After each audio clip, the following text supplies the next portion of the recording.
fast, but very fast.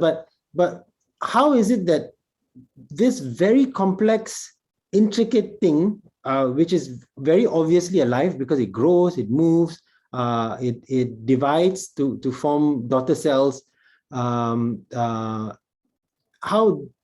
this thing is actually alive, nobody really knows. And I will touch on this, on the problem for this, because this is a very, very fundamental problem which I feel exists within the whole field of life sciences. Okay, so now let's talk about fine tuning. It's actually fine tuning is a very, very simple concept, which is basically to adjust, very finely adjust, in order to have greater performance, to say very simply. Different fields have more intricate definitions, but in essence, it's the act of making fine adjustments so as to get the desired outcome, right? So we see this in developing a city, right? In developing automobiles, and even in simple tasks like making coffee, we see that some kind of fine tuning is involved. Perhaps it's too bitter, perhaps you need to add more sugar. So from at every level of human endeavor, we can see that there is fine tuning. In fact, I would even argue that there's almost no endeavor where there's no fine tuning, right? And so this, I think we all can very easily accept.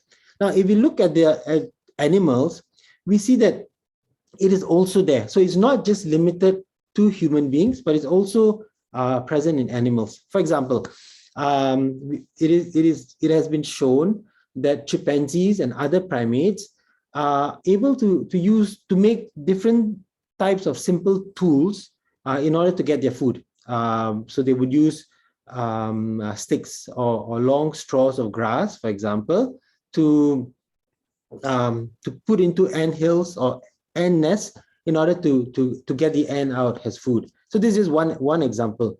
And then, of course, the building of a nest by a bird is extremely intricate, and it's not that the bird gets it right the first time all the time, right? If you look at the whole process, there's a lot of trial and error and fine tuning before they get the perfect nest, so to speak.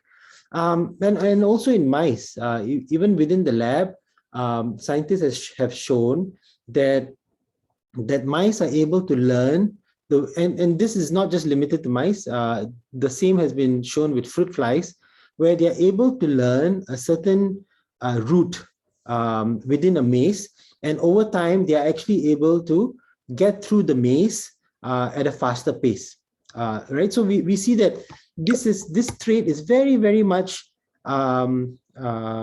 associated with animals, and to be more precise, it is actually very much associated with learning and memory.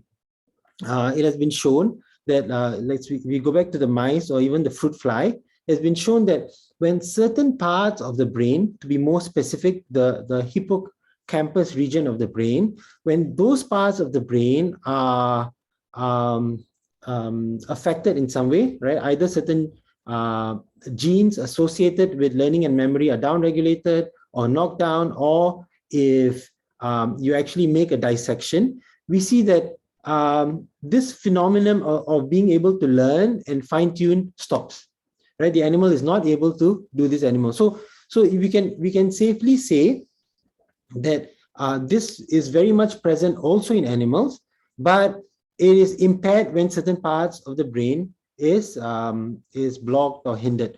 And so the part of the brain slightly differs between humans and mice and the Drosophila or the fruit fly. But the point of the matter is that it exists. Okay. Now, in my observation, this is less seen within simpler organisms. For example, with cells or different types of cells, right? Prokaryotes, eukaryotes. In my observation, this is less obvious. So when the nervous system is not present, we realize that this act of fine-tuning is less obvious, but rather we see that there is more of passive action, meaning to say when it's more of a stimuli response kind of relationship, where when you put a stimuli, the organism moves towards it, and when you remove the stimuli, the organism doesn't move towards it. So it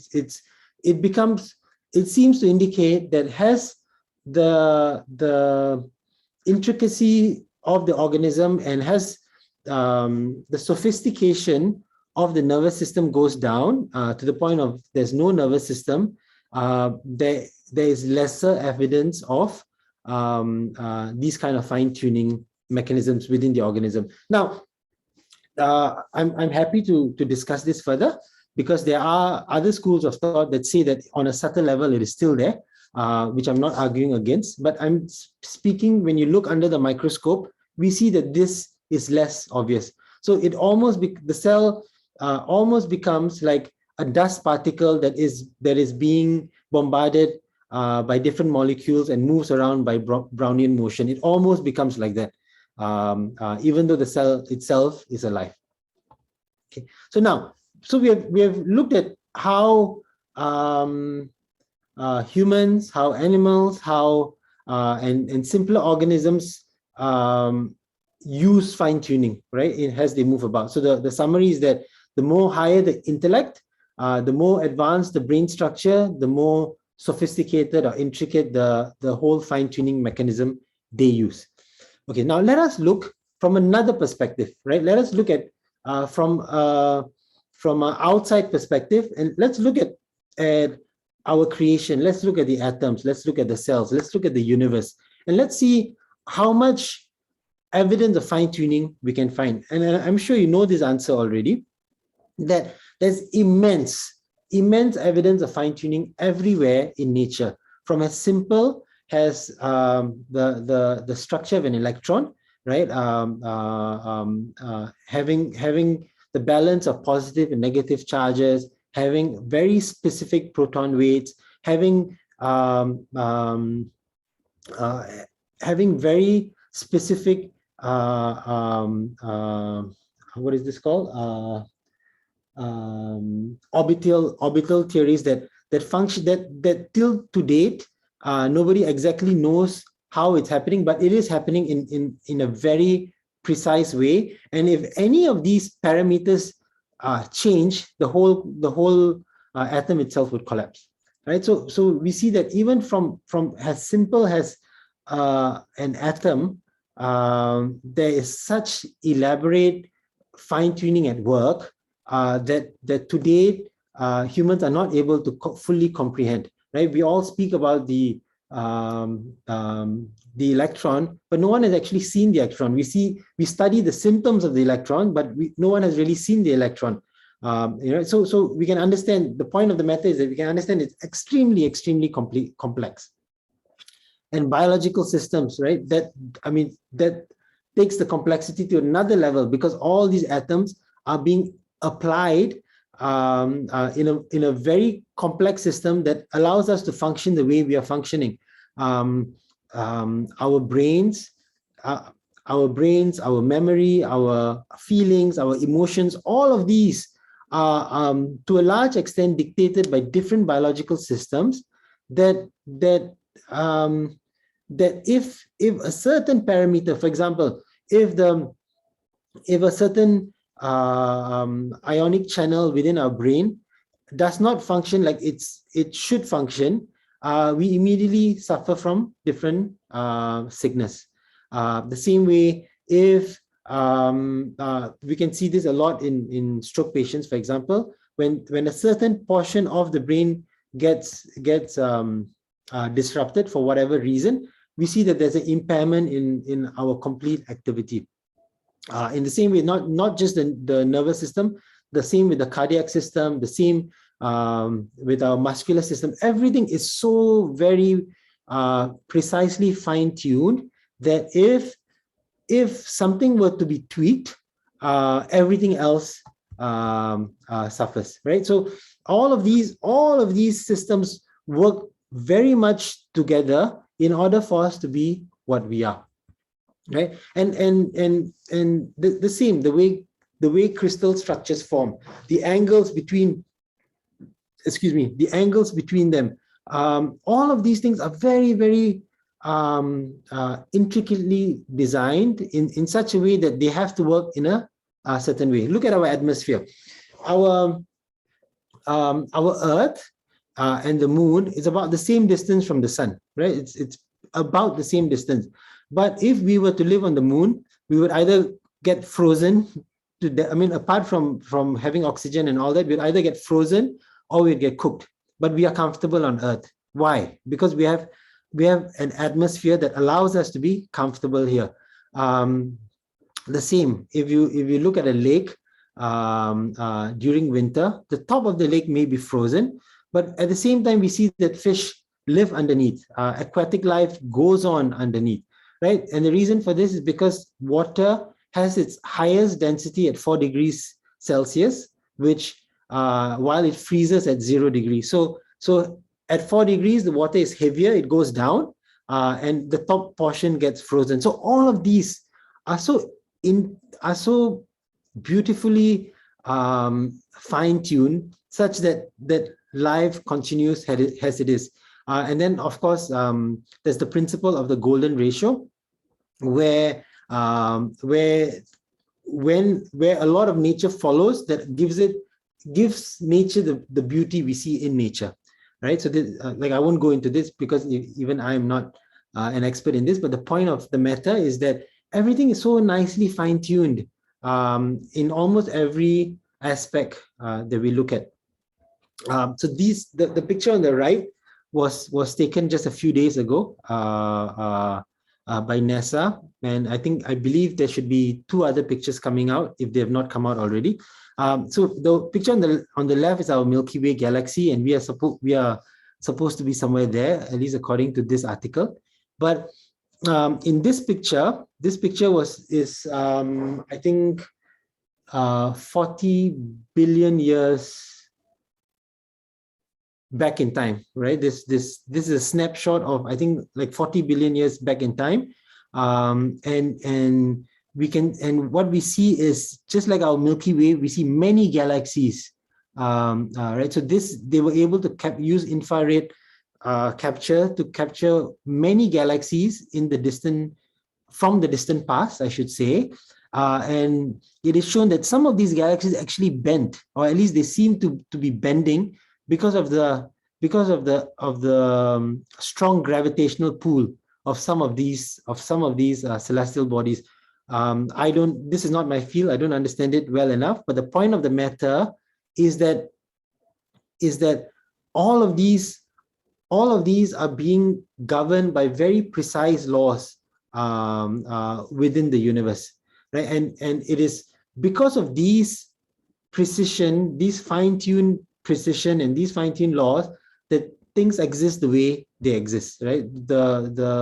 Not just from the atomic point of view, not just from a biological point of view, but we see this prevalent throughout the whole universe, right? And these are some of the different constants, fundamental constants we see within this universe. So the point is that the entire creation is rampant with signs of fine-tuning, and it's so complex that after decades of study, we as human beings still don't understand how all of these things work, or why these things work the way they work. So based on what we mentioned earlier, that the more sophisticated the organism, like for example, with comparing humans with single cell organisms, it seems that the more sophisticated the organism, the more sophisticated the fine-tuning, the more sophisticated or more intricate the fine-tuning and design. So just from this, we can already logically infer that the creator of this universe must be extremely intelligent, right? I think that's a very, very logical inference that we can make, right? And that is exactly what the Vedantic perspective speaks about, right? It talks about how the symptom of life everywhere, from the single cell organism all the way till humans and beyond, is consciousness.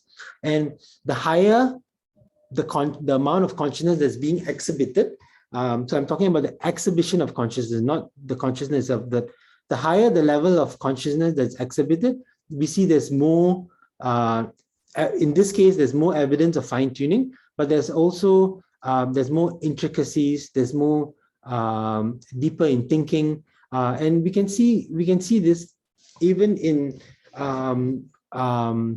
our previous sages, right? Because they are able to develop their consciousness and exhibit a very, very high level of consciousness.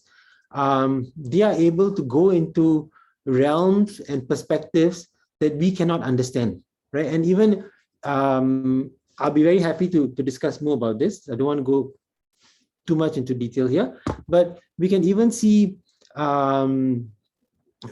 very advanced scientists and mathematicians, because they have put in or invested so much of their energy into certain subject areas.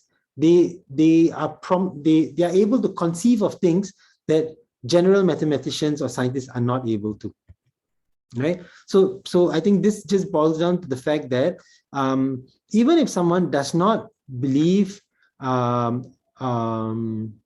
if someone is an agnostic and they do not know whether there is such a thing as a God, they can already understand that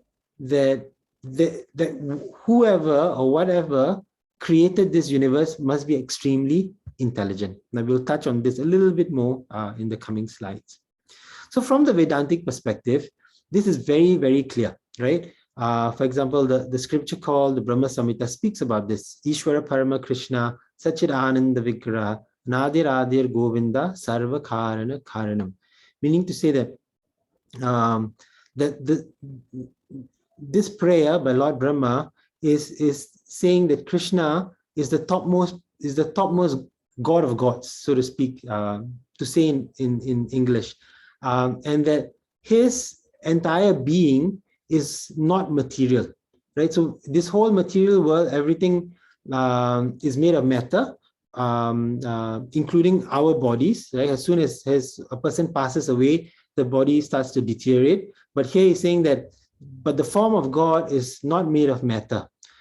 He is the beginning of everything and the cause of all causes. So when we think of a creator like that, then looking at the intricacies we see in this world is not surprising. That, and then in the Bhagavad Gita, Lord Krishna himself says, Aham sarvasya prabhavo matta sarvam pravartate iti matva bhajante mam buddha bhava samanvitaha. I am the source of all spiritual and material worlds. Everything emanates from me. The wise who perfectly know this engage in my devotional service and worship me with all their hearts. So, but the problem is, even though to us it may seem very straightforward, what I've discussed, the general feeling or the general idea or the general concept of scientists today is very, very different. Because having been trained as a scientist myself, and as you would have heard in the keynote lecture earlier before this session started by Dr. T.D. Singh, the general sentiments of scientists is that everything needs to be explained by sense perception. There seems to be, at least from my experience as a biological scientist, there seems to be almost like an animosity against God, to say it in an understandable way. The objective of science is to understand the truth, right? But for some reason, scientists just do not want to accept the concept of God as being true. And one reason for this is because they feel that when we accept a higher being, a higher authority, such as God, then immediately science cannot explain. So so it seems as if even though all the evidence is pointing towards a higher being, they just wouldn't. It is something they do not want to accept, and so they give the explanation that everything is happening by chance. All that we spoke about, all the fine tuning in biology, all the fine tuning in the universe, happened by chance over very, very long periods of time. So obviously, this is not very, very logical, because it's an example I like to give is like saying, when you see a building made of Lego, or a castle, a huge castle made of Lego, and you say that if you keep throwing this into the air, over a long period of time, some of these may assemble together to form a Lego castle, right? So it does not make any sense. But that is the idea most biological scientists prefer to take. So if you look at biological literature, a lot of biological literature, the term of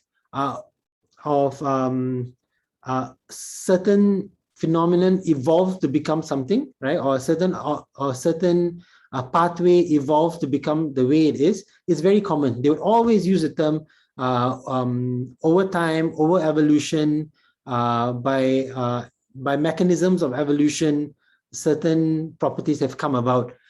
So things like that have become a norm within the scientific community, as long as we do not involve God in. But having said that, there are also a group of scientists who may not necessarily use God for their arguments, but they at least admit that they don't really know how things happen. Okay, so we know from the Vedic scriptures that knowledge can be derived in different ways. There are actually 10 different ways, but you can summarize this into 3: as direct perception, inference, and revealed knowledge. So the modern scientific paradigm prefers to only use direct perception and inference for their knowledge. For example, the whole theory of evolution came about because Darwin and what's his other name, Wallace, right, in different parts of the world around the same time. And there are reports of people even before that. They studied nature and they saw similarities between different organisms, similarities between different people, and they came up with this idea that one evolved to the other. Right? So they prefer to use inference and direct perception as their only means, and they completely disregard revealed knowledge as having any kind of value. But this is very dangerous because then we would always be like fish in a pond trying to understand the ocean, or in this example, like blind men feeling different parts of the elephant and coming up with their own idea of what the elephant is. So what is happening today is that you have different blind men feeling different parts of the elephant, and they publish their idea of what the elephant is. They come to conferences and talk about their idea of what the elephant is, but there's no way you can actually understand the elephant by studying one part of the elephant, right? So unfortunately, this is what's happening today in the field of, or at least for most life science areas. So because of this, everything we know about ourselves boil down to atoms, molecules, cells, organ systems, but not more than that. Which and like what was earlier mentioned, about the nanoparticles that contain mercury. So from, because that is coming from a higher source, it is able to serve its function of serving humanity. While if we try to study it from the molecular point of view, there's no way a drug like that will be sanctioned. So one point which I want to ask is, and I was hoping for some discussion here, is, so if there's a creator, right, and which I think everyone on this call or in this platform agrees, then what is the purpose of creation? Now, this can be answered from two ways. It can be answered from our background or from whichever faiths or cultures we come from. But let us maybe take a step away from our religious or cultural background, and let us think from the point of view of as a scientist, from a scientific point of view, what would be the purpose of this creation? So with this, I would like to open up the question and answer and have a discussion with you. Thank you.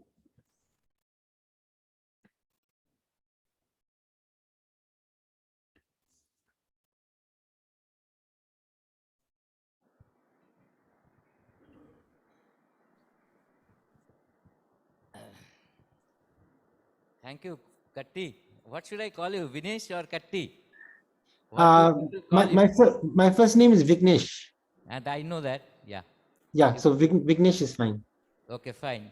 Okay, Viknish, you have really given almost 20 minutes to this audience to have lots of discussion. And the subject is such that it is really expected that it will evoke a lot of questions.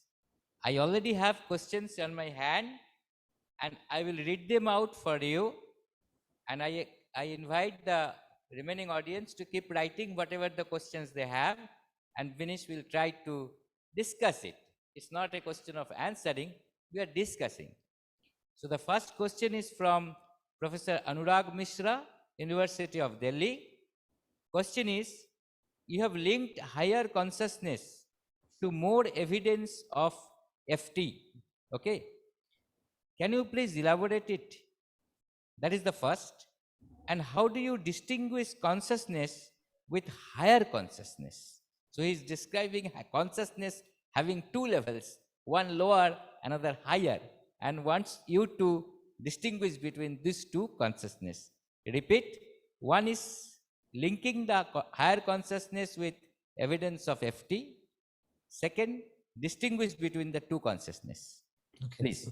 Very nice question. Thank you very much for this question.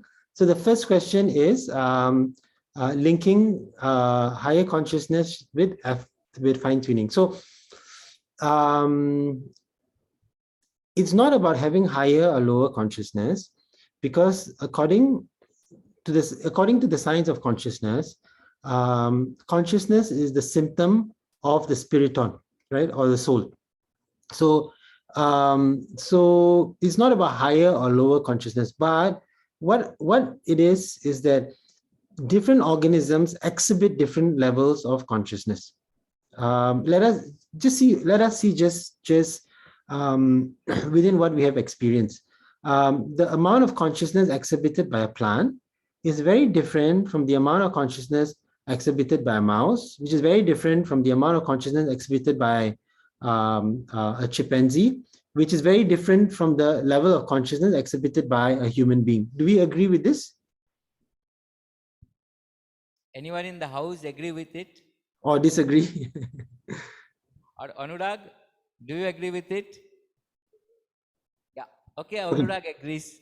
Okay, so it's not so much about consciousness, because consciousness is like I mentioned, is a symptom of the soul. It's about the exhibition of consciousness based on the bodies the different organisms have. So we can see that for organisms that have a more sophisticated nervous system, they tend to exhibit more intricate fine-tuning. right? And so I gave the example of humans versus the mice, for example. So there are symptoms of fine tuning even in the mice, but it's still it's very preliminary compared to what you see in humans. So that is for the first question. Is that clear? Okay. We have another question. Question Yeah. 2. You deliberated upon the fine tuning of nature, animals, and humans. Had it been so, the human face should have been the perfect, always through its medium, right? Through its medium. So you already showed about the golden ratio. I appreciate that, but this is almost like a very similar question. But question is, uh, had it, if humans are more evolved than animals, then how about the human face? Should it not have been more perfect than it is today? Okay. Okay. But before I answer this, I just want to ask the previous question. Is it okay? Previous question was No, how to, is it answered properly? Like, do you want me to yeah, add more? okay, he has answered. If you want to add, you can add. Yeah. So Okay, then we'll go to the next question. So you're saying that why is the human face not more perfect, is it? yes, yes, So this, see, the way I was saying is that I was talking about two things. Right? One is fine tuning exhibited by human activities, right? So we see that the more intricate the nervous system, the more intricate the fine tuning exhibited by the organism, with humans being the most advanced. Now, the human face is not a design of the human being. The human face is a design. There are many factors that come into the human face: genetic factors, environmental factors. So it is what it is because it's based on the genes we get from our parents, which is based on the genes we get from their parents, which is also based on environmental factors. So there are intrinsic and extrinsic factors that play a role in this. So has nothing to do with fine tuning. I can add one thing to what Vinesh said, that any of you who read, especially the students, I am telling, the golden ratio. It's a beautiful ratio Yes. which you find everywhere. And there have been a lot of research on human face and on many aspects, even Yes. our ear and the whole face, the length from the top to the your nose, and nose to the lips, and lips to this. All of Yes. them, if you think, they actually come in the golden ratio. Yeah. If you within the bracket of uncertainty, Yeah. I mean So error limit. very true, very rightly mentioned also. In fact, they take it one step further to say that people with that follow the golden ratio more accurately tend to be more attractive, right? But Exactly. yeah, so it follows the golden ratio. But I think the human face itself it's a genetic fact. There's so many factors involved. Accept that. Yeah. Any questions, please? Please pass on. Yeah. Please, yeah. Hand over your questions to here. Okay, that will be nice. Yeah, please hand over. Right. So here is a question from Srimoy Padui. She's a 7th standard student from, okay, she's asking the same thing. What is the meaning of golden ratio, and how is this related with creation and consciousness? That's interesting. Okay. Can we Yeah. see So Vinish on the screen? Don't put the screen on my face. Yeah. so Yeah. okay, so the golden ratio is just like, has what Prof mentioned, it's a way of a way things form that make it very attractive. So it's actually a mathematical phenomenon. You can read a lot about this, but what is been noticed is that you can find evidence of the golden ratio in many areas. For example, the forming of a coral, or rather, a forming of a shell, a forming of a conch, within leaves. We can find the golden ratio. I think you can even see it within the structure of snowflakes. All of these tend to follow this golden ratio, and it is shown that the more accurately you follow the golden ratio, the more aesthetically pleasing it is to the eye or to the mind. The And question that Srimu is related. sorry. How is this ratio written and consciousness? Okay, but this ratio, so the connection with creation is that we find it everywhere. It seems to be a rule that is we find everywhere. So again, it boils down to fine tuning, that creation is not made in a very messy way. It follows certain very precise formulas. That's the point I want to say. With consciousness is different, because there are two kinds of nature: material and spiritual. Material nature is what we are talking about, the golden ratio and all these things. These are based on matter, but consciousness is a symptom of a soul which has a spiritual, which is spiritual in nature. So when something is spiritual, it means that it is not governed by the laws of physics. It is not, you cannot, it has mentioned in many places, it's not something that you can tear, it's not something that you can burn, it's not something that you can cut. It is made of a different element, so to speak, that is not part of the material world. So consciousness is on a different level compared to what you see in the golden ratio. Can metaphysics talk about it? Viknish? About consciousness, you mean? Does metaphysics try to answer? Sorry, please repeat the question. Can metaphysics speak about consciousness, is it? Does metaphysics handle this issue of consciousness? Yes, it does. It definitely does. I don't know so much about metaphysics, but I think the entire basis of metaphysics is consciousness, from my understanding. Right. Yeah. More questions are coming for you, Viknish. I mean, a very wonderful topic that you have started. Now we have Sabit asking two questions. Is fine-tuning an essential component of a sophisticated and complex system? And is it virtually impossible for a complex system to exist without fine-tuning? I hope you understood both the questions, right? Yeah, I think fine-tuning is a natural part of any kind of complex system. Yeah. It has to be because it has to be there, right? Because otherwise, how can it derive its complexity? Yeah, I think he talked about it, that it's the complex system and sophistication are interrelated. Another question coming. This is from Niket, and the question is, if every intricately designed delicate structures we start living to be fine-tuned by the intelligent creator, then would it not create myths and thus measured by logic base? I didn't understand the question myself. Okay.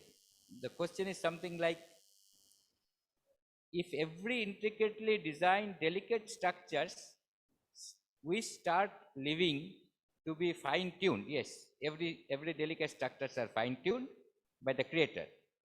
Now, would it not create myths and thus unanswered by logic base? I'm not understanding what is logic base here. I think what my understanding from the question is that if we accept that this is designed by a creator, then we fall isn't it dangerous that we may fall into the risk of making everything into a myth and there's no logic behind it? Is that my understanding? Is that correct? Yeah. So this is the same fear that scientists have, which is why they don't want to accept, they don't want to accept a higher creator. You are muted, I think. No, am I? Hello, hello. Can you hear me? I can hear you.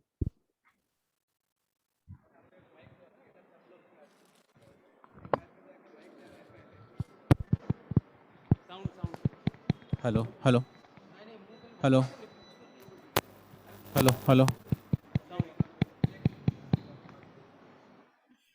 Yeah, Binish, any more comment you have on this? Yeah, can you hear me? Yes, yes, we are able to hear you properly. Okay, okay. So no, what I want to say is this is the same fear that scientists have, because if they accept that there is a God, then where do you draw the line for science to say that something is scientific or something comes from God? Because every time we cannot explain something with science, we would say that God is the cause of this, right? So I understand where the question is coming from, because that's the same question that many scientists have. But I think this is where there should be good dialogue between the scientists and the spiritualists, because we need to set guidelines as to where what science can answer and what is beyond science. So my conclusion is that there should be good dialogue between scientists and spiritualists. Here is an interesting question from Dr. Hemant. Since when you were talking about fine-tuning and when you were talking about the weakness of modern science, you refer to this knowledge that is Shabda. Question is, does Shabda include both Shabda and Nishabda, or silence with the revealed knowledge? Okay, I'm not familiar with Nishabda. Nishabda means no Shabda. So the basis of Shabda here is that it's revealed knowledge. I mean, it's coming from a higher source, or a higher authorized source. It's the simple example is when a child wants to learn the alphabets, the teacher would say, this is how you write A and this is how you write B. And if the child were to argue, say, no, I want to find out how to write myself. And if he doesn't listen to what is A and what is B, he'll never learn how to write. Right? So basically, it's knowledge coming from a higher source. That's the definition of Shabda. Yeah, I think one of the thing that I'm trying to get from this question is, can you produce knowledge out of silence? So a very large part of knowledge comes from inspiration and intuition. And that is from the Vedantic perspective, that comes from the prompting of Paramatma who's in our heart, right? So there is no audible sound that gives that knowledge, but it's from the heart. So yeah, it is Nishabda for the outer world, but it's Shabda for the inner world. Yes. So that is also considered Shabda, because it's coming from a higher source. But yes, you're right. For the outside world, it's Nishabda. So by Avijit Satpathy, a medical student, questions are there. In the world, we are able to create artificial skin, kidney, and even the whole body. I don't think so, Abhijit, but at least I can agree that artificial skin, kidney, and there are ways of people are talking about artificial heart and then artificial blood, which are yet to be done. But there is a need of human intervention for this particular thing, right? Scientists wants to make cells and add life to it also. That's what Avijit tells. Now his question starts. What is your comment on human ethics on the experiments?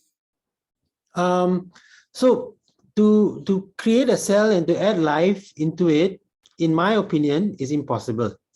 Because life is is not a material thing which you can just create.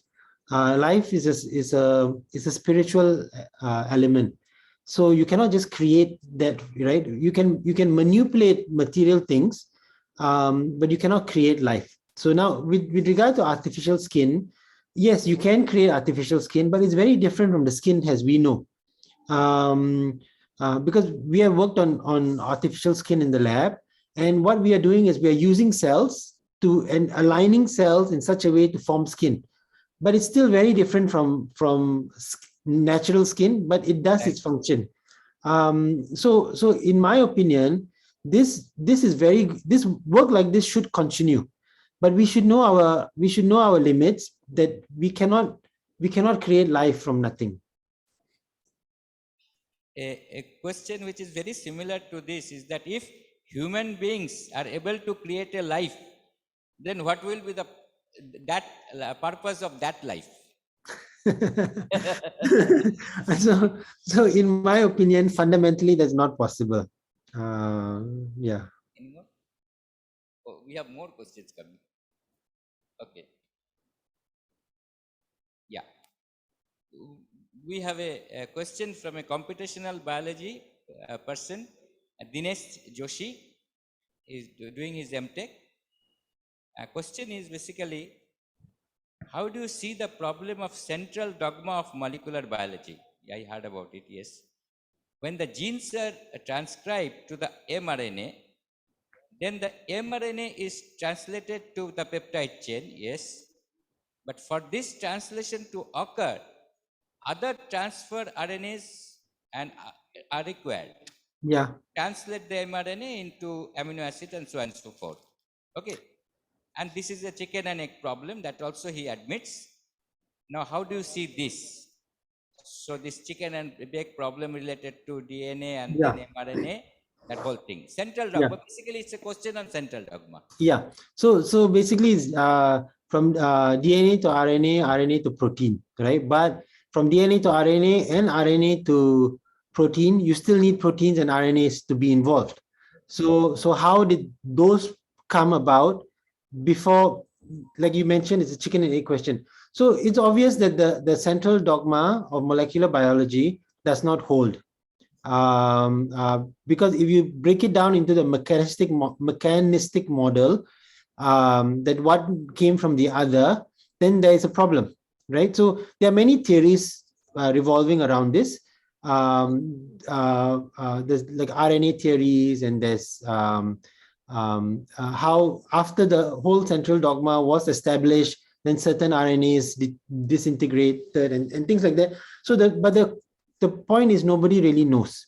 But if we can understand that there's a higher cause, or there's a higher designer involved, then it makes the understanding easier, because then we don't have to crack our head about which came first, the chicken or the egg. Okay, I mean, this is the final question, and maybe you get only 1 minute to answer this. How mantra meditation helps us to raise our awareness and consciousness? Okay, so we have our mind, and our mind is controlling our senses. Okay, but what happens is, when we are in ordinary life, our mind and our senses get mashed up. So as soon as our senses get disturbed, our mind gets disturbed, correct? I think we all have experienced this. So what mantra does is that it frees the mind, and it brings mind back to becoming the controller of the senses. And so once the mind again is the controller of the senses, then the mind can control our emotions, we can control our anger, we can control our senses, and in that way it frees us. So this is just on the basic level. On a higher level, the mantra can also work on our soul. So that's the simple answer for 1 minute.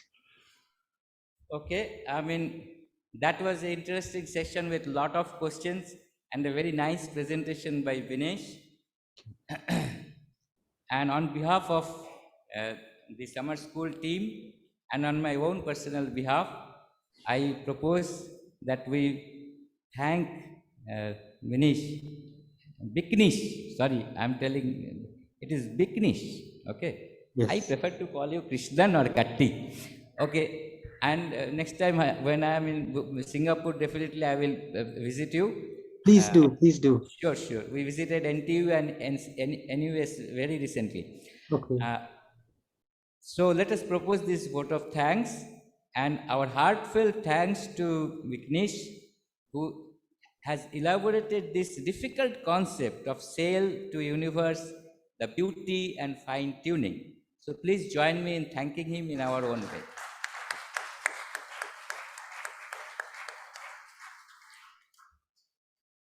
The next speaker who is waiting is Dr. Dheeraj Dube Prakashchand.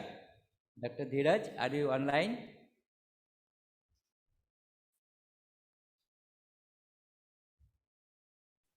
Yeah, I'm online. Okay. Hi, Dheeraj. Yeah. Hi. This is Shujit Roy from IIT Bhubaneswar, previously at IIT Kharagpur. And it is my proud privilege to introduce to this audience Dheeraj. Dheeraj is a postdoctoral research fellow at the University of California, that is UCL, University of California at San Diego. He received his BTech in Mechanical Engineering from IIT BHU during 2010 to 14. Then he obtained his PhD in Biophysics in 2021 from TIFR Hyderabad. His research interests include biomacromolecules and their complex transitions in biology systems. Then the principles of drug design and computational biophysics. He works in deciphering the major modes of fluctuations guided by chemical propensities of the interacting species, yes, behind the nucleating precursors and large-scale macromolecular transition events. Previous speaker was trying to say, perhaps we are going to see more on Dheeraj's presentation. He is also keenly interested in the interface of theoretical biology and the principles of Ayurvedic sciences. Dheeraj, just let me tell you that I was involved in this inquiry of Ayurvedic drugs for 7 years. I still have the interest, but my research team is not capable of handling it so far. But I will like to take your help in seeking some of these questions that I have on some inorganic metal-based drugs.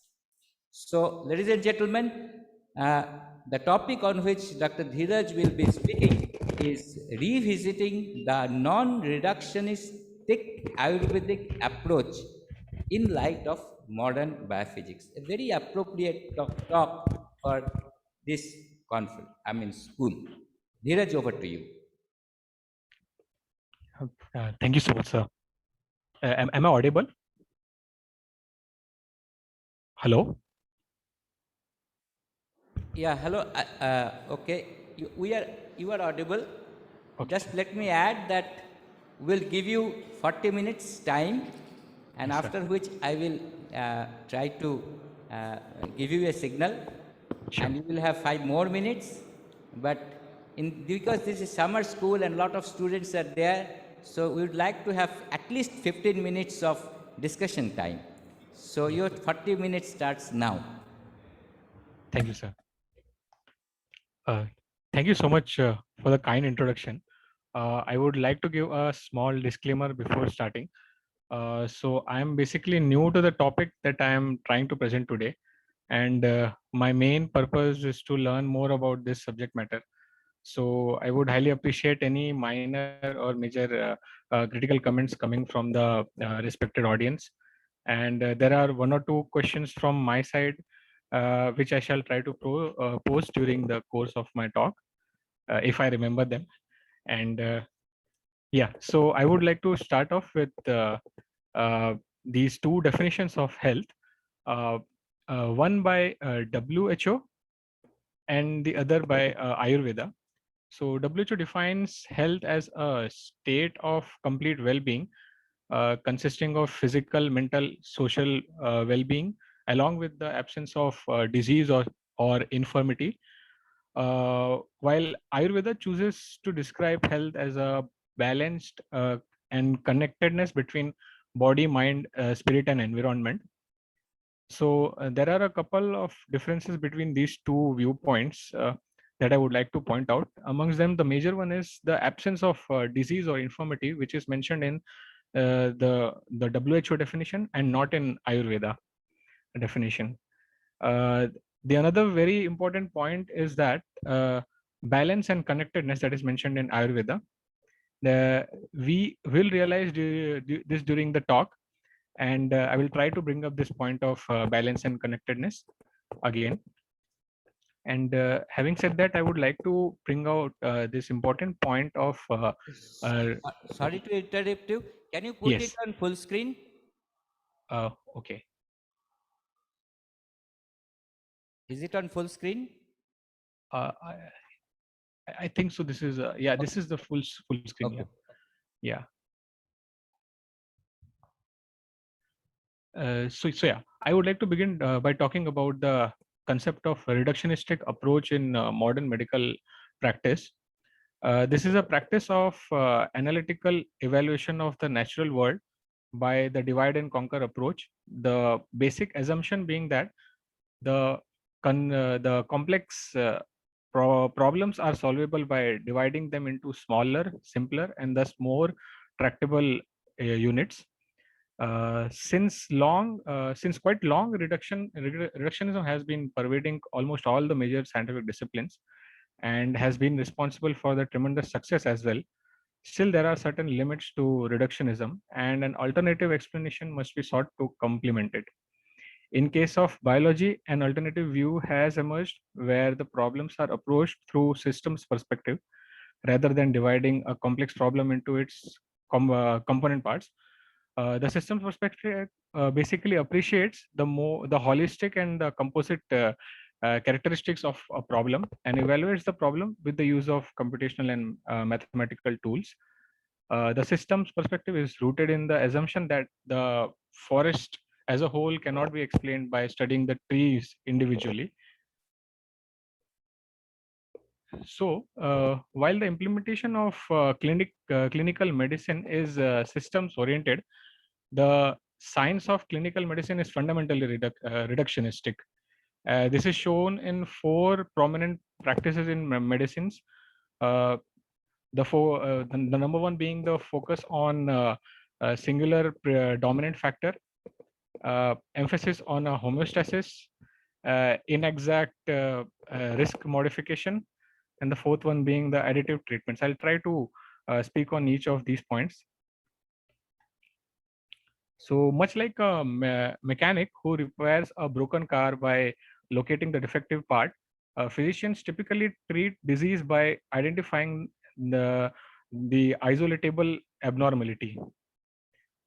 Implicit with this practice is the deeply rooted belief that each disease has a potential singular target for medical treatment.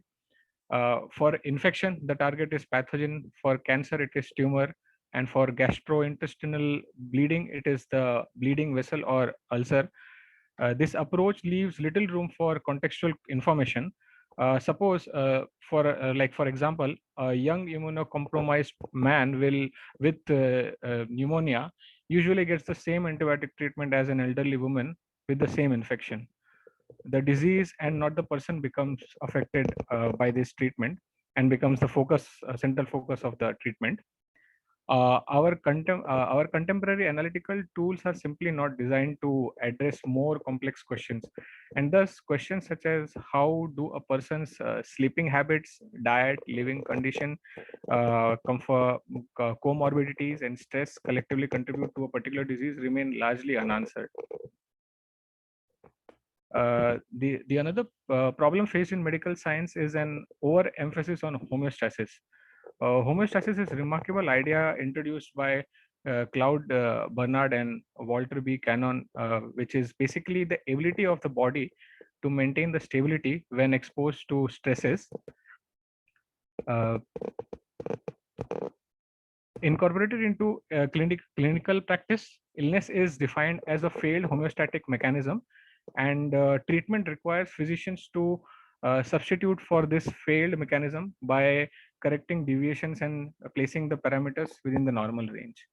This corrective treatment is adopted for a range of medical conditions, from hypothyroidism to hypokalemia to diabetes. Homeostasis, biased with reductionistic interpretation, results in an overemphasis on correcting the deviated parameters, which belies the importance of system-wide operation.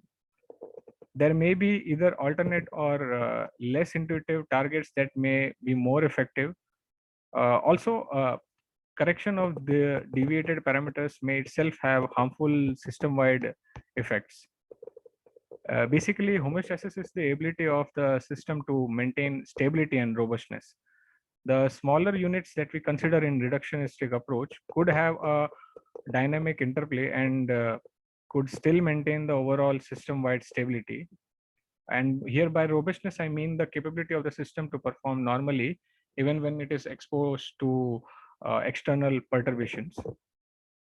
For example, as a consideration of dynamic equilibrium in the overall system, we could picturize circadian rhythms as oscillatory stable states, and complex heart rate variability could be considered to be chaotic elements contributing and feedbacking to the overall system's equilibrium.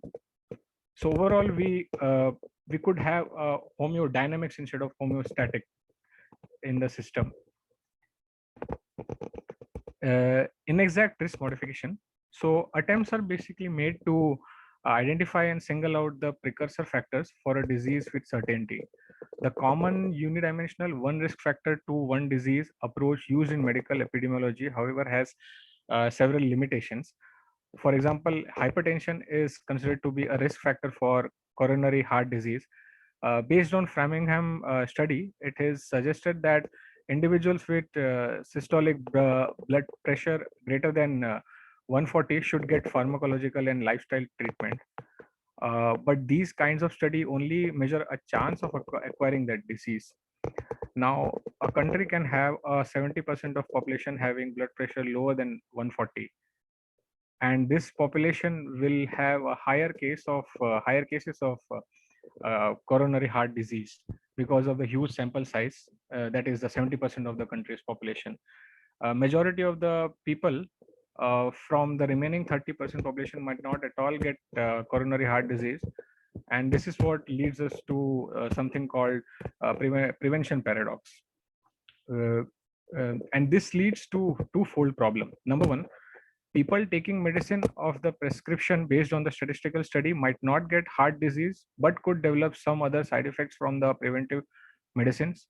Number two, because of the certain risk factors still unknown to the medical community, a majority of the population is still exposed to the risk of acquiring the heart disease. So this is a typical scenario where we often see the medical community constantly lowering the threshold value of a particular parameter in a particular in the treatment of a particular disease, because they want you to be counted in that particular 30% population group so that you get the preventive medication. This kind of approach actually has a little benefit to most people individually.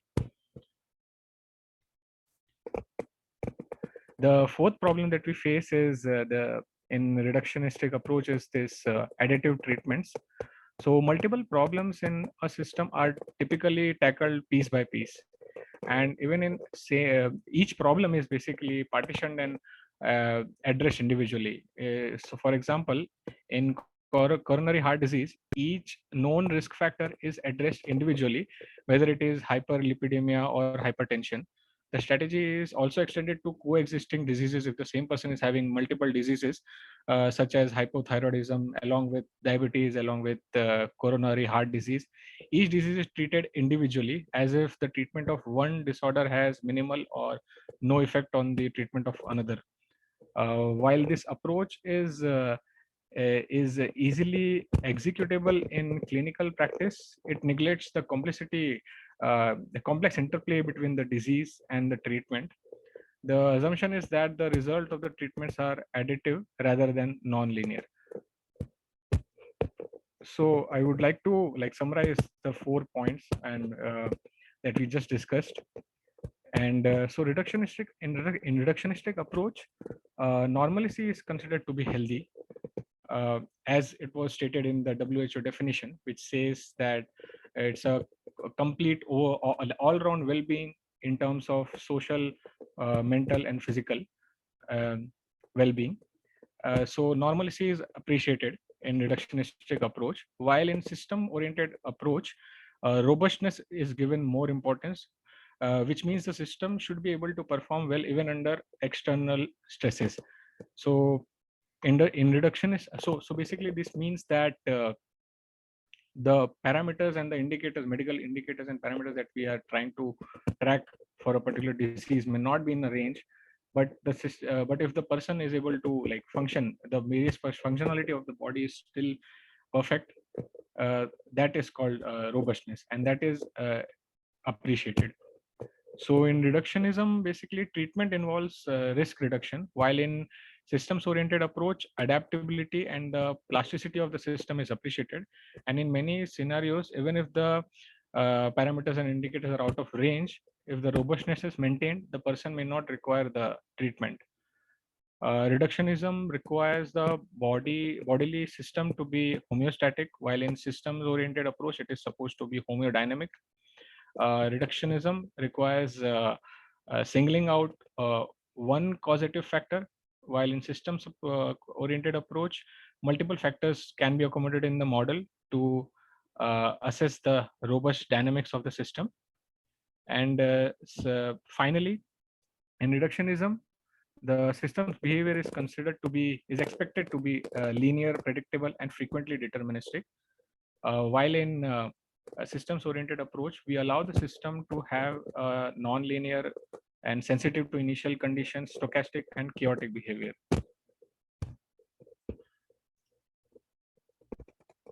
So now I will try to introduce some basics of Ayurveda. Uh, so like in modern science, we have different disciplines to study the different length scale phenomena. At a very small length scale, we make use of concepts of physics to solve the problem. While when some atoms combine together to form small molecules, we need chemistry to approach the problem. Similarly, to study large macromolecules, we need biochemistry and biophysics. And when these macromolecules form huge community in the form of various cell organelles, we need biology to study the problem. But more or less, the working principle behind the various phenomena at all the length scale is definitely expected to be governed by the laws of modern physics, which is directly considered in the case of small length scales. Similarly, in the Vedic understanding of reality, Sankhya Darshan is considered to be the base for all the phenomenon around us, subtle and gross. Sankhya Darshan basically enumerates and analyzes the various elements in different realms, gross, subtle, and spiritual. Our existence is considered to be made up of 5 different layers known as Panchakoshas, or 5 coverings. The physical body that we can see and feel and touch is manifestation of the grossest covering known as Annamaya Kosha. Then comes our subtle realm made up of mind, intelligence, and false ego, uh, and which constitute the 3 coverings known as Pranamaya Kosha, Manomaya Kosha, and Vijnanamaya Kosha. The spiritual realm constitutes the our real plane of existence and is known as Anandamaya Kosh.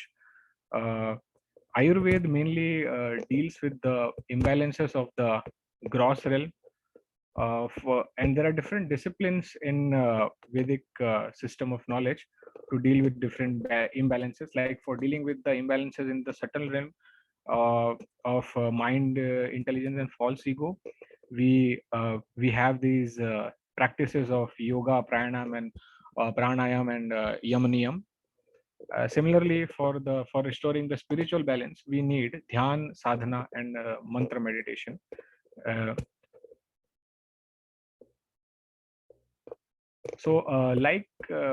we segregate the inorganic and organic matter in modern science, the biological phenomenon are basically better explained in terms of interaction between the organic matter. Similarly, in the Vedic philosophy of Sankhya, the gross reality consists of earth, water, fire, air, and ether. And earth being the grossest element, while the ether being the subtlest element. Uh, these five elements combine in a special form, uh, and, and these five elements are basically known as Panchamahabhutas, and they combine in special pairs to form organic elements of Kapha, Pitta, and Vata. Kapha being made of earth and water, Pitta being made of water and fire, and Vat being made up of air and ether. So technically speaking, we have five different elements uh, describing the gross realm, and these five. So if you were to make uh, the organic matter in choosing two of them, we should we should have got 10 combinations. Uh, uh, Technically, but we have only three combinations. One of my personal query that I would like to delve deeper into is do we have like, why don't we consider a combination of fire and air? That is one of my query that I have, and I would like to uh, I would like the audience to maybe someone can answer for this question. Now Now, in the next three slides, I'll be trying to speak about the properties of these three organic elements that are considered in Ayurveda, and the overall biological function that these elements are responsible for.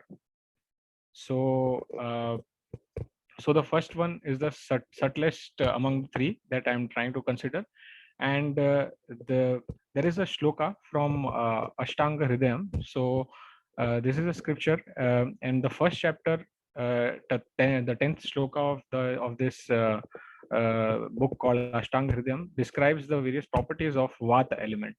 So it describes that Vata has properties like dry, light, cold, rough, subtle, and mobile. And this element is mainly responsible for the intake of nutrients, pushing out of waste, and regulating and obstructing the toxins from entering the body. The next grosser element amongst the three organic elements is the Pitta, and it has the properties like oily, absorbent, hot, light, odorous, mobile, and fluid. This element is mainly responsible for the transportation of nutrients into useful components, and preparing the waste that needs to be thrown out. So in other words, this element is more or less responsible for digestion and metabolism. And this is described in the 11th shloka of chapter 1 of Ashtanga Hridayam. Similarly, the 12th shloka, we see the properties of kapha being enlisted as oily, cold, heavy, viscous, smooth, slimy, and immobile. So this is mainly helpful in the storage of useful material and providing structure to the body. And so these three elements form Prakriti. And Prakriti literally means constitution or nature, and consists of three doshas, which are nothing but the three elements that we just discussed, that is the Vata, Pitta, and Kapha. The three striking constitutions of Prakriti, Vata, Pitta, and Kapha, present a set of metabolic tendencies which help in determining the reaction of the body and mind when confronted by a stimulus. In Ayurveda, the three doshas are understood to have their regions within the body where they predominate. So, like the Vat is predominant below the navel region, Pitta is predominant between the clavicle and the navel region. Clavicle is basically the collarbone that we have, and Kapha is predominant in the region above the clavicle region. Generally, there is a natural predominance of one or more doshas in an individual. Every individual, in order to remain healthy, must maintain their balance of doshas as determined by their prakriti, which is believed to be determined at the time of conception. And this prakriti remains unaltered during the lifetime. The susceptibility to different diseases depends upon the type of prakriti constitution in an individual. Therefore, assessment of prakriti analysis will not only help in understanding the physical and mental constitution of the patient, but also plays a vital role in prognosis, diagnosis, treatment, and prevention of many complex diseases. Recently, we have seen works by Govindraj et al. That I've just cited in this slide, and which shows classification of prakritis using genome-wide SNP markers, which is single nucleotide polymorphism. Now there are many recent researches going on in the field of integrative and alternative medicines, and there are many publications which show a direct correlation between prakriti and metabolism. The rate of metabolism is different for different doshas. For kapha, it is slow. For pitta, it is fast, and for vata, it is variable. A number of studies have demonstrated or hypothesized the links of Ayurvedic Tridosha theory with various metabolic systems and biomarkers, among which some have even demonstrated the genomic linkages as well. One more study describes the concept of Prakriti in aging, stating that the individuals which have Pitta predominance in their Prakriti have high basal metabolic rate and high energy consumption, leading to rapid tissue destruction and premature aging, and thereby an average lifespan. While the individuals with kapha predominance in prakriti have a tendency to delay the manifestation of aging and have a longer lifespan. It has been shown in the study by Serra et al. That the Tridosha theory of Ayurveda is mediated by certain nuclear receptors, mainly those related to androgen, T cells, and thyroxine, which are in study related to Pitta, Kapha, and Vata, respectively. These receptors regulate the expression of certain genes and thus have an overall control over embryonic development, adult homeostasis, and finally the metabolism of an organism. Similarly, there are many works reported relating Prakriti and genomes. We realize that the need of the hour is also to bridge the ontologic divide between Ayurveda and current sciences with the development of common vocabulary. Evidence is present and mounting regarding the links between Prakriti and various genes through which these associations Dheeraj, work. Yes. you have 5 minutes. Okay, sure. Such links between Prakriti and genetics have been clearly elaborated by Patwardhan and Bodecker in 2008, which have now become the basis for scientific investigation related to Ayurvedic theory. The basis for this was an earlier work by Patwardhan et al. In 2005, in which they demonstrated a significant correlation between various uh, alleles of human leukocyte antigen genotype and prakriti, where they provide rational and preliminary experimental support for the concept of an association between the HLA alleles and the Ayurvedic Tridosha theory. In other studies, associations have been uh, discovered between various genes related to inflammatory pathways and oxidative stress pathways in rheumatoid arthritis patients and their prakriti. Other associations between genetics and prakriti have been drawn out for genes related to drug metabolism, such as CYP2 C19, where the genotype related to extensive metabolizers was associated with people having pitta prakriti, while the genotype associated with poor metabolizer was highest in the people with kapha prakriti. Also, it has been found that there are certain inflammatory markers which are found to be higher in the kapha body type individuals. Now, the prakriti types are, as described in Ayurveda, can be considered as phenotypes that have distinct links with various metabolic pathways, disease susceptibility, uh, especially that with chronic diseases, uh, and last but not the least, with the differing genotypes. As these links of Prakriti become further defined, it is not difficult to imagine a time in the near future when it will be possible to identify specific genomes that are linked to any given Prakriti type. This opens the door for an idea that has not been proposed before. It is quite possible that in near future, newborns can be screened at the time of their birth for their Prakriti using the genotype profile, which is further correlated by other biochemical parameters and can be set specific set of certain criteria using genetic markers and biochemical markers can be set up not only to identify extreme prakriti types but also the mixed prakriti types. uh, Ayurvedic physician's job would then to be would then be to detect the extent of derangement and bring back the doshas to normal state. Linkages of Ayurvedic Tridosha principle with modern scientific biochemical and genetic markers are being unearthed. This is a very significant step towards integrative Ayurvedic theories with modern scientific findings, and it is quite likely that linking the Tridosha theory of Ayurveda with current medical practices can improve health outcomes.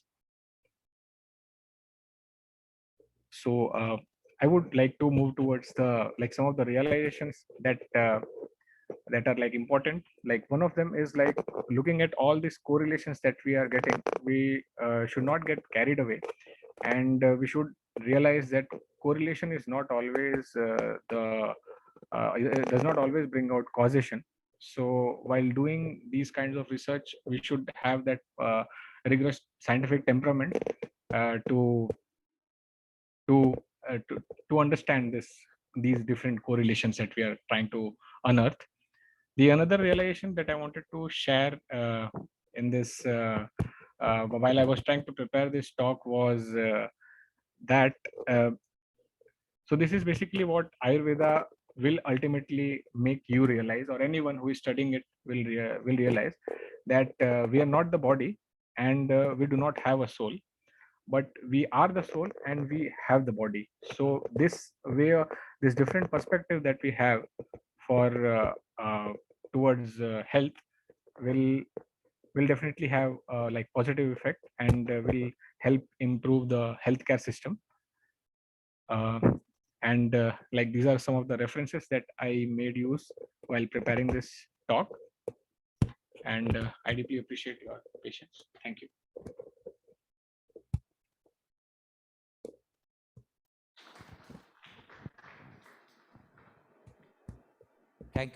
Thank you very much, Dheeraj. I would have perhaps another time I will discuss with you on my little experience I can share with you regarding doshas and yeah, I can share with you all those, but today I'll limit to whatever the audience asks questions. Yes. So we can invite maybe 3 to 4 questions. Please write it down and hand it over to me. Dheeraj, your email is on the, is there, right? Yes, yes. yes, I will share some of my Sure. thoughts on this. Yeah. So one question has come, and the name is not known. Okay, please write your name when you are putting the questions. So in Ayurveda, it is told that the navel region of the body is very important for health. Can you please explain it according to modern science and Ayurveda? Yeah. So in this particular talk, one of the point that I brought out is like it's a dividing region between the Vata type and the Pitta type predominant region of our body. So above the navel you have Pitta type region, and below the navel region you have the Vata type region. So even I am like trying to understand these concepts, and all I understand is like Pitta is very important in metabolism, and yeah, so like I'm still trying to, even I'm in the stage of learning. So like maybe some of the audience can also help in answering this question maybe. Any questions? Any more? Yes, yes. One more question is coming. I can tell you one thing, Yes. that the there had been since 2004 there has been a big initiative on Ayurveda by many of the IITs and IISC and the universities. And this initiative was taken by none other than the principal secretary, I mean, principal scientific secretary to the Prime Minister, Dr. R. Chidambaram. And I also participated in work related to that, that particular initiative. We call it Initiative of Ayurveda in Science, okay, in India, Asia. So this Asia initiative has produced very important uh, concepts in Ayurveda, okay. Related to the dosha, I can tell you that already there is a software being developed, and obviously it has 100 plus questions which will be asked by the Ayurvedic doctors to the patient, and once they answer this, they will put it up and send to the central server which is based in Pune, and they will provide you which prakriti you are, or whether you are a mixed prakriti. So I can share all those details with you later.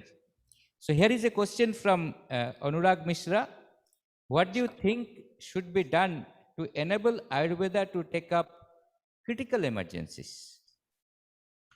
Yeah, so this was one of the point I wanted to share in the last slide. So there is a like there is a like opinion amongst the practitioners also that right now we do not have like well developed medical system for handling critical cases, but definitely the chronic cases and the lifestyle based diseases, they can definitely be better cured and better handled by Ayurveda than any other medical system like allopathy. Yeah. So one small questions from Niket. To lead a healthy life, which dosha should be more like? We want delayed aging. Oh, I see. I mean, I can answer this question. So kapha needs to be more, but for good Yeah. metabolism, or pitta should be for high level, Yeah. or they all need to be just balanced. So it's a question of, for a good life, what kind of dosha adjustment you need to have. Yeah, this is also a difficult question to answer for now. Uh, but yeah, it also depends on your own prakriti, like what is main um, what is most predominant in your prakriti. or which combination is more predominant in your prakriti. That also decides like what would be the. That's why this having one particular range for the entire population, one particular range of parameters and indicators for the entire population is not a very good idea, and it's not appreciated in Ayurveda. I can add something Yes. to this question. Yes, sir. That Please. you are every person is of a particular prakriti. It can be a mixed prakriti also. Now, that software I told you, it was developed by IISc Bangalore along with University of Hyderabad researchers and doctors and Ayurvedic doctors. They have actually found out 8 different mixed properties. Earlier it was only 3. Okay, pure pitta, pure kapha, and pure dosha. Nowadays it is 8 they have found, and they are telling that more they study the genotype and phenotype, more will come up. So you come from you belong to a particular prakriti at the time of your birth. If you know that, then there is Ayurvedic Ayurvedic prescriptions that how should you live your life. Okay, that is the understanding. Okay, based on your prakriti, you have to live accordingly, and you will be having a happy life. So there is no question of you are a Vata prakriti, and you will feel sad all the time that no, I don't have a little bit of kapha. Okay, so that is the understanding. You live according to your prakriti. Yeah. Yeah. Thank you. One more question from Manal or Manas. Yeah. Manas asked these questions in in modern medicine. General medicines are prescribed for one ailment. This is a good question. Yeah. To everyone. For example, paracetamol for fever. Yes. In Ayurvedic medicine depends on the Vata Pitta Kapha combination of a person, right? Yes. So still, how are general medicines being prescribed in Ayurveda? Yeah. Questions are general medicines which are being prescribed in Ayurveda. Yeah, this is again like some of the Ayurvedic practitioners are like against this. Like I've heard some people saying even that having a tabulated form of medicine is also not prescribed in Ayurveda. Like you have these like I don't want to name any one or any companies, but yeah, there are some companies, some commercially selling medicines available which are so which are not like prescribed by Ayurvedic practitioners, but they are available in market. People use them. So Ayurveda has this concept of prana. So whenever you are making use of a particular herb or basically a medicine, the prana in that medicine will help you. Is very crucial in the process of curing. So when you make that in tablet form, it's almost the dead form of that medicine. So that is one of my comments that I would like to give. And there is one friend of mine who is in like trying to attend this meeting. He is attending the meeting and he wants to answer. Like his name is Bhupendra Dandekar. If someone can mute him, he wants to answer like a point. Yeah, we are running out of time, so we cannot perhaps Yeah, take yeah, any more question. yeah, sure. No. There are 2 questions which perhaps I can answer to Dinesh Joshi. One Yes, is how do we defend Ayurveda as a, if somebody says Ayurveda is a pseudoscience, will you defend? We don't need to defend. Ayurveda is one of those practice, okay, one of those philosophy, and such a huge science behind that philosophy. Ayurveda doesn't need to defend itself before modern science. I mean, this is my understanding after 7 years of work only for on a one single compound, and I still am 50% to know about it. Just 50% knowledge I have, and there is a very rich Ayurvedic text where everything is known. Okay, problem is that we nowadays go to a shop, we want to buy paracetamol, and similarly want to buy a Ayurvedic drug. But if you really go to an Ayurvedic doctor who is sitting in Kerala, you will find the way they treat. And when the Ayurveda Shala Kottakkal is a place where people from all over the country comes, all over the world comes, when all medications fail, okay, allopathy has failed, homeopathy has failed, all other contemporary medicines have failed, those kind of patients they treat. I have seen that place because in my project they were a partner. I had to really see. So they have cured patients which have really given up hope on their life, and they treated them and put them back to life because they do it through Ayurveda. I have great respect for Ayurveda. Only after I launched myself little bit, only Bindu me Sindhu. I mean Sindhu re Bindu. Okay, not so. And this is the last question. I know this is a very interesting subject. However, we change our living habits. If we know our Prakriti, like how can we change the Vata, Pitta, Kapha for a good life? I think I have already answered this one, and Dheeraj has also answered. You don't have to change your Prakriti. You live according to your Prakriti. And with this, very happily and with a warm heart, I should thank Dr. Dheeraj. He's doing a postdoctoral research fellow. We expect him to come back to India, be a professor somewhere. Okay. I mean, obviously, it is a global village, but it is my expectations like people like this, Dheeraj and others, who have tested modern science, have also are testing Ayurveda, have a deep sense on the philosophy of Vedanta. They should be here to nurture the practice of the modern or life science. Okay, with this word, Dr. Dheeraj, I mean, I'll certainly be with you, contacting you, but give me this opportunity to thank you on behalf of myself and the entire house very warm-heartedly. It's our namaskar to you. Please, little more clap. Yeah. Thank you so much. Thank you so much, Dheeraj. And I thank the organizers for giving me this opportunity to chair this session. Thanks to all the Swamijis, basically. I want to touch their feet and learn them. I mean, who am I to chair a session?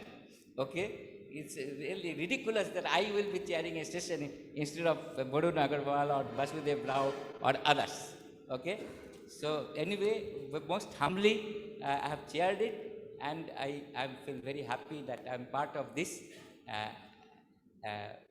this movement, which is the movement of understanding science in terms of Vedanta, which Dr. T.D. Singh has started and is continued. And thanks to all of you for attending this particular session. We'll take a short break. Okay, and it will be then. Sir, I would like to interrupt you in between. Sir, I would request you to kindly come on to stage, and I would request Sri K. Vasudev Rao to come on to the stage, please. On behalf of Summer School 2022.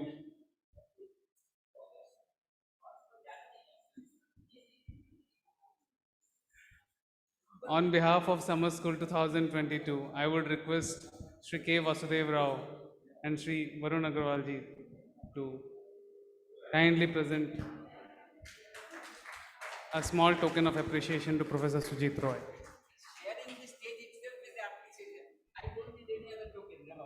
I think it is very difficult to find a great scientist as well as a great humble person. I think with his humility, he is putting even the science to shame, what kind of humility he has. So, thank you, sir. Thank you very much.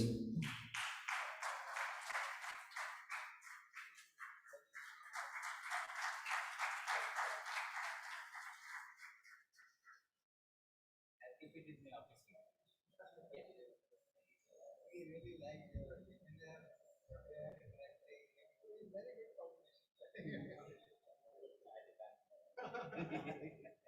Which we are from IIT Kanpur.